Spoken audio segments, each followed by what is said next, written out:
It's a bald eagle, guys. That's pretty cool. Out here filming the Behind the Adventure, and a bald eagle flies right through our shot. Messed up my take, too. Hey everyone out there in YouTube land, Coyote Peterson here. It's Friday, and you know what that means. Time to answer the question of the week.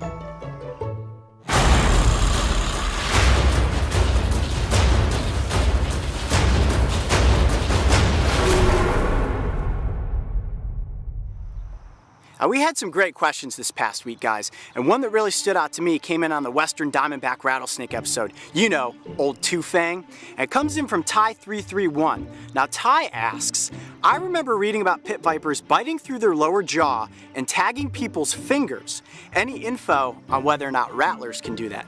That's a great question, Ty, and it's actually something that I'm always very nervous about whenever working with a venomous snake. Now, the Eastern Diamondback Rattlesnake and the Western Diamondback, both of which we saw in the first season of Breaking Trail, had incredibly long fangs. Eastern Diamondback's fangs, those things were huge. And then the double fang Western Diamondback, not something you want to get tagged by. Now, whenever I actually head a snake and show you guys its fangs, I make sure that I'm very, very careful when I let those fangs retract back into the mouth. If those fangs don't retract back in properly, the fangs can actually go down through the lower jaw, and then I could take a bite.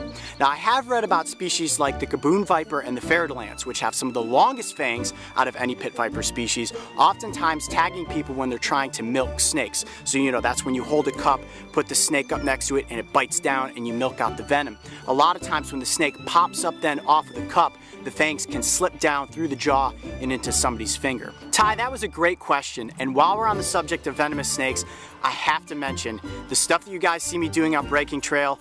It's extremely dangerous. I know you get excited, you see these animals, and you think, I want to go out there and have my own encounter. But when it comes to venomous snakes, you have to give them their space. They're dangerous and they can kill you. No matter what, admire these creatures from a distance. Don't try to capture them. Don't try to handle them. The last thing I want to happen is for anybody out there to take a bite from a venomous snake.